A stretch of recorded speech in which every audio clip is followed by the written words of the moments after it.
Assalamualaikum warahmatullahi wabarakatuh. Di sini sebelumnya perkenalkan, nama saya Intan Siti Matmaina. Di sini saya akan menjelaskan sedikit tentang kriteria investasi dalam syariah. Di sini ada investasi, menabung, dan berbisnis. Investasi dalam hukum Islam merupakan mudharabah yang artinya menyerahkan sejumlah dana kepada orang atau lembaga usaha untuk mendapatkan keuntungan. Penanaman modal kepada suatu lembaga usaha dengan prinsip kaidah Islam yang berpedoman pada syariah Islam. Yang kedua, menabung adalah manifestasi dari dorongan membangun masa depan, karena yang uang tabungan jika terkumpul bisa dijadikan modal usaha. Budaya menabung ini kebalikan dari budaya konsumeristik, di mana budaya yang sangat menghamburkan uang, berbelanja sesuai dengan keinginan bukan karena sebuah kebutuhan. Yang ketiga, berbisnis. Bisnis menurut syariah adalah kegiatan usaha dengan menjual produk agar memperoleh keuntungan dengan berlandaskan pada syariat.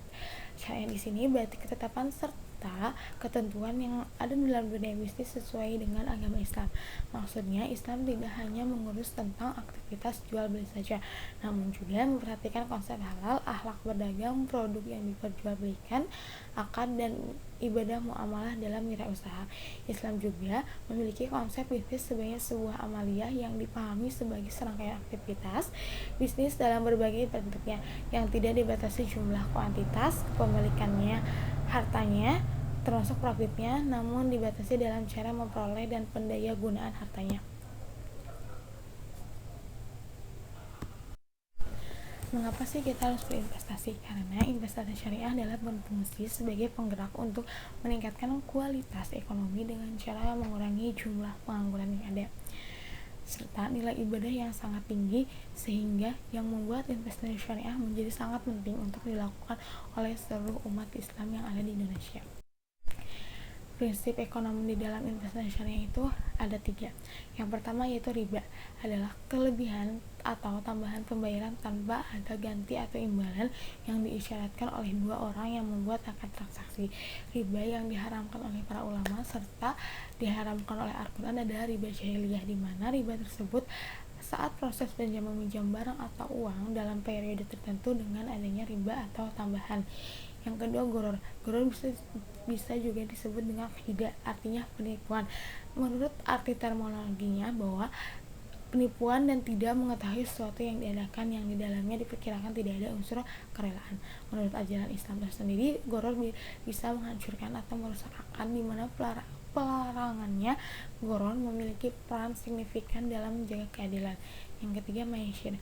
Maisir secara harfiah juga disebut memperoleh sesuatu dengan sangat mudah tanpa kerja keras atau mendapat keuntungan tanpa bekerja, atau bisa juga disebut sebagai judi. Yang selanjutnya yaitu proses manajemen investasi syariah itu ada 4 poin.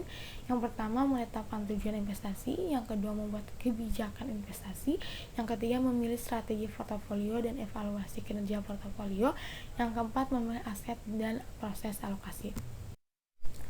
Kriteria investasi syariah menurut Fatwa MUI, yang pertama adalah investasi berbentuk properti, karena yang paling mudah dijalankan sesuai syariat Islam, hanya saja butuh modal besar. Hasilnya juga bisa dipastikan akan selalu naik, namun likuiditasnya memang rendah alias tidak mudah menjualnya. Ada beberapa solusi, salah satu solusinya adalah untuk masa ini yaitu disewakan. Investasinya jelas dan tidak ada riba. Syaratnya harus beli tunai atau jika KPR menggunakan bank syariah. Yang kedua, investasi dalam bentuk emas. Investasi ini sangat mudah dicairkan atau dijual, maka emas paling cocok untuk diambilnya. Harganya juga cenderung stabil dan selalu naik secara progresif dari tahun ke tahun. Sebaiknya jangan investasi emas yang sudah berbentuk perhiasan karena akan memakan biaya proses. Solusinya adalah investasi dalam bentuk emas batangan yang bisa dibeli di bank atau pegadaian. Yang ketiga, investasi dalam bentuk deposito bagi hasil. Deposito halal sesuai syariah Islam selama diterbitkan oleh bank syariah. Yang membedakan dengan deposito konvensional adalah mengenai proses penetapan keuntungan. Deposito syariah menggunakan sistem bagi hasil yang menyesuaikan dengan keuntungan bersih pengelolaan dana. Selanjutnya yaitu investasi dalam bentuk reksadana syariah. Reksadana juga dianjurkan secara syariah karena modal yang ditanamkan dikelola secara produktif dan dikelola secara transparan. Syaratnya tidak ada unsur riba dan memproses dan tidak ada unsur non halal dalam proses pengelolaannya.